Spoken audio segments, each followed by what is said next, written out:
I think the point of all of that is that time does come to an end, that the human condition does come to an end, and that's how Islam contextualizes history, is that there is an end that is imminent. Again, I think for the individual person, the imminence of the end of time is always related to their own personal death. But there is an idea also.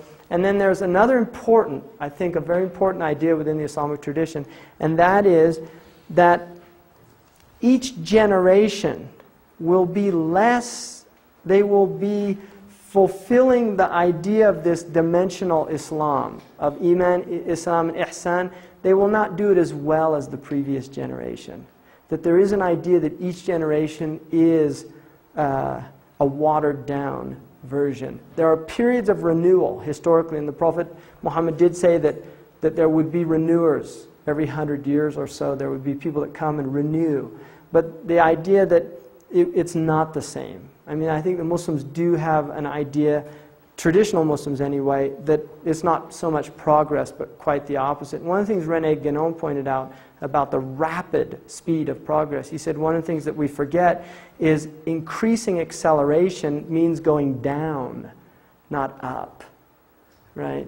That the idea of the modern world, and I think there's a lot of questioning now of the wisdom of the, the idea. Bacon introduced the idea of progress, because prior to that the Christians did not have that idea within their worldview of that we are progressing. They had quite a different idea. And I think ultimately from the Muslim worldview and also from other traditional worldviews, that the same ethical issues that Plato is positing through Socrates, what is justice? How do we lead a good life? What is a good life? These things we have not come any closer, right, to really, progressing in terms of our ethical nature, in terms of our spiritual nature. That although we have massive outward technology, able to do extraordinary things, bring the living back, bring the dead back to life, move mountains, quite literally. Despite that, we are still dealing with basic human tendencies such as greed, lust, envy, slothfulness.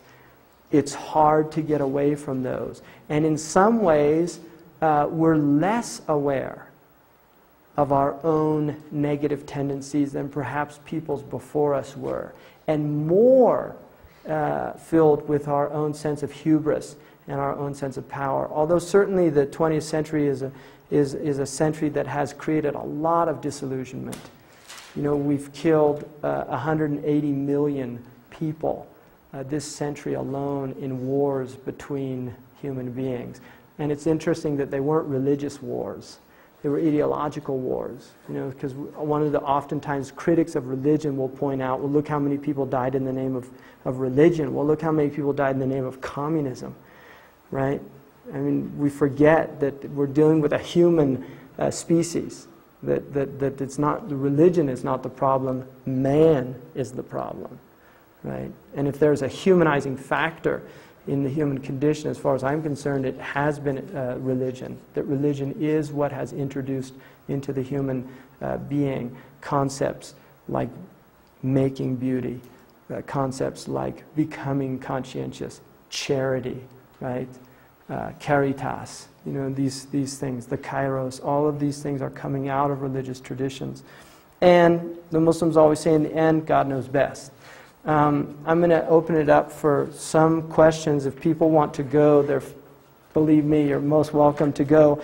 This is my last talk that I have with you, and I just would like to say my presentations, I adhere to the teaching of Islam, and I do believe in Islam, and I tend to take a more devotional approach than, say, some other academic approaches.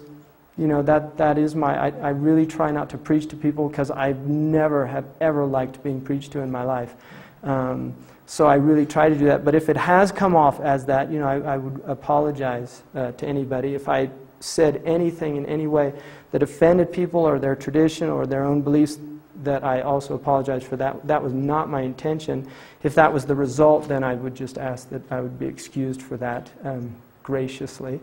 And then I would also just like to say that this has really been a very good and enriching experience for me. It always is. And I've been appreciative of the fact Darul Islam has invited me back. But I would like to say this has been, for me, a very good group. And I'm not just, you know, I didn't say that to the last groups. I really have enjoyed this group personally. You know, I think you've all been just really just a good group. And you're all teachers, so you know a teacher likes nothing better than having good students. And so I've honored and grateful that that's been the case. So having said all that, I'll just say, if anybody has any questions that I could answer or anything.